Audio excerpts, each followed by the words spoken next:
नमस्कार। चलिए आज बात करते हैं हिंदी साहित्य की एक बहुत ही खास कहानी की, शेखर जोशी की कोसी का घटवार। ये सिर्फ एक कहानी नहीं है, बल्कि प्रेम, समय और खामोशी की एक ऐसी दास्तान है जो शब्दों से ज्यादा ना एहसासों में जी जाती है। बस ये एक लाइन, नदी के किनारे अकेलापन और बहते पानी का शोर, और पूरी कहानी का जो मूड है, जो माहौल है, वो सामने आ जाता है। सोचिए, कोसी नदी के किनारे एक पंचक्की, चारों तरफ सन्नाटा और बस पानी की वो लगातार आती हुई आवाज। यही वो अकेलापन है, यही वो उदासी है जो इस कहानी की रूह है। तो आज इस कहानी के सफर में हम कहां-कहां से गुजरेंगे। सबसे पहले देखेंगे इसकी अधूरी प्रेम कहानी को, फिर चलेंगे अतीत की यादों में, उसके बाद होगी सालों बाद एक मुलाकात, सामने आएगा एक अनकहा सच और फिर एक मौन विदाई, और आखिर में हम समझेंगे इस कहानी का असल सार क्या है। तो चलिए कहानी की शुरुआत करते हैं इसके मुख्य किरदार गुसाई से। कहानी का पूरा ताना बाना आप कह सकते हैं इसी के इर्द गिर्द बुना गया है। गुसाई एक फौजी रह चुका है, पर अब वो कोसी नदी के किनारे एक पंचक्की चलाता है, बिल्कुल अकेला। और उसका अकेलापन जानते हैं कैसा है? जैसे नदी के पानी में उसका अपना ही शोर घुल गया हो, हमेशा साथ रहने वाला। तो कौन है ये गुसाई? देखिए, वो एक रिटायर्ड फौजी है जो अब एक घटवार मतलब पंचक्की चलाने वाला बन गया है। उसकी जिंदगी बड़ी शांत, बड़ी अलग थलग सी है, बस वो है और कोसी नदी।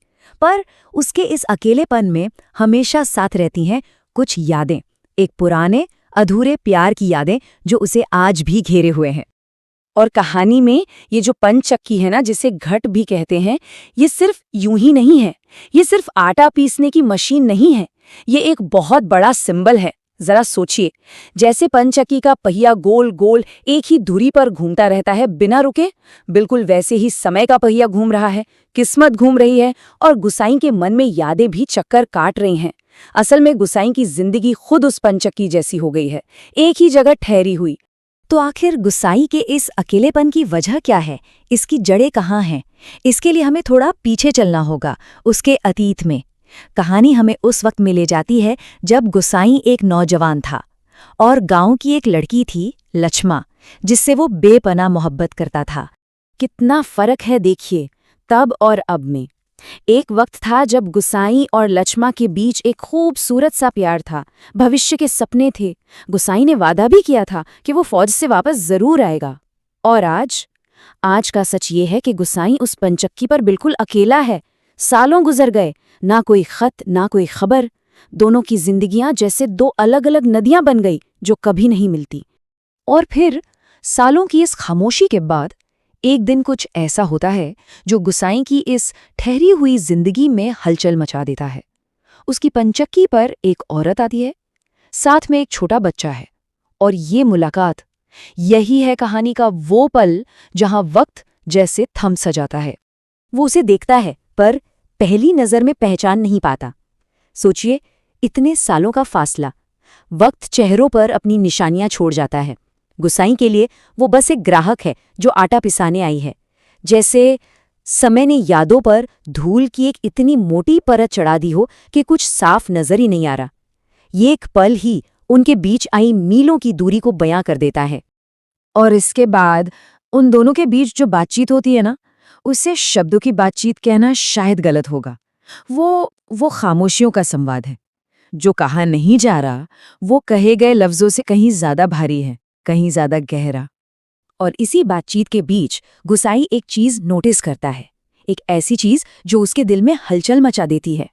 वो देखता है कि उस औरत ने सुहाग की कोई निशानी नहीं पहनी है, न सिंदूर, न मंगलसूत्र। ये एक बहुत छोटी सी डिटेल है ना, पर यही छोटी सी बात गुसाई के मन में उम्मीद और डर का ऐसा तूफान उठा देती है जो कहानी का रुख ही मोड़ देता है। और फिर धीरे धीरे सच सामने आने लगता है। गुसाई को एहसास होता है कि ये औरत, ये तो उसकी लक्ष्मा है, लेकिन उनकी बातचीत में वो पुरानी बात कहाँ? अब तो बस एक अजीब सी फॉर्मेलिटी है। लक्ष्मा बताती है कि उसकी जिंदगी कितनी मुश्किलों से गुजरी है, और फिर गुसाई को पता चलता है कि वो बच्चा उसी का है। बस उसी एक पल में गुसाई का वो सपना जो उसने इतने सालों से अपने दिल के किसी कोने में छुपाकर रखा था, वो शीशे की तरह चकनाचूर हो जाता है, हमेशा हमेशा के लिए। इस मुलाकात का अंत भी उतना ही खामोश है, जितनी इसकी शुरुआत और बातचीत थी। लेकिन इसी खामोशी के बीच गुसाई कुछ ऐसा करता है जो हजारों लफ्जों पर भारी पड़ जाता है। एक ऐसा काम जो उनके अनकहे प्यार का सबसे बड़ा सबूत बन जाता है। क्या करता है वो? जब लक्ष्मा जाने लगती है तो गुसाई अपनी जेब से कुछ रुपए निकालकर चुपचाप उसे दे देता है। ये कोई बहुत बड़ी रकम नहीं थी, लेकिन उन चंद रुपयों का मतलब पैसों से कहीं कहीं ज्यादा बड़ा था। ये पैसे देना कोई मदद नहीं थी, कोई चैरिटी नहीं थी, ये था त्याग, सैक्रिफाइस। ये एक तरह से उसके प्यार का मौन इकरार था, एक तरह से उस परिवार की जिम्मेदारी उठाने का तरीका था जो कभी उसका अपना हो सकता था पर हो ना सका। बिना कुछ कहे अपने प्यार को जताने का इससे गहरा तरीका शायद ही कोई हो।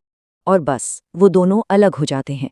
कोई गुड बाय नहीं, कोई अलविदा नहीं। उनके बीच की उस भारी खामोशी को सिर्फ एक ही आवाज भर रही थी, पनचक्की के पहिए की वो एक रस, लगातार घूमती हुई आवाज, बिल्कुल समय की तरह, जो चलता रहता है और किसी के लिए नहीं रुकता। तो अब आते हैं इस सवाल पर कि केसी का घटवार आखिर इतनी खास कहानी क्यों है? क्यों इसे हिंदी साहित्य में इतना ऊंचा दर्जा दिया जाता है? चलिए इसकी आत्मा को, इसके सार को समझने की कोशिश करते हैं। देखिए, इस कहानी की मजबूती जो है वो 4 पिलर्स पर टिकी है। पहला और सबसे जरूरी, मौन प्रेम, यानी ऐसा प्यार जिसे जताने के लिए शब्दों की जरूरत ही नहीं। दूसरा है समय का प्रवाह, कि कैसे वक्त सब कुछ बदल कर रख देता है, जिंदगियां, सपने, सब कुछ। तीसरा है कर्तव्य और त्याग, जो हमें गुसाई के उस आखिरी काम में साफ दिखता है। और चौथा है यादों की ताकत, कैसे हमारा अतीत हमेशा हमारे आज का हिस्सा बना रहता है। बिल्कुल सही कहा गया है कि इस कहानी की कामयाबी इस बात में है कि इसमें कितना कुछ अनकहा छोड़ दिया गया है। लेखक हमें सब कुछ चम्मच से नहीं खिलाते, बल्कि वो हमें किरदारों के दर्द और प्यार की गहराई को उनकी खामोशी के जरिए महसूस करने पर मजबूर कर देते हैं। और यही बात इस कहानी को एक क्लासिक बनाती है।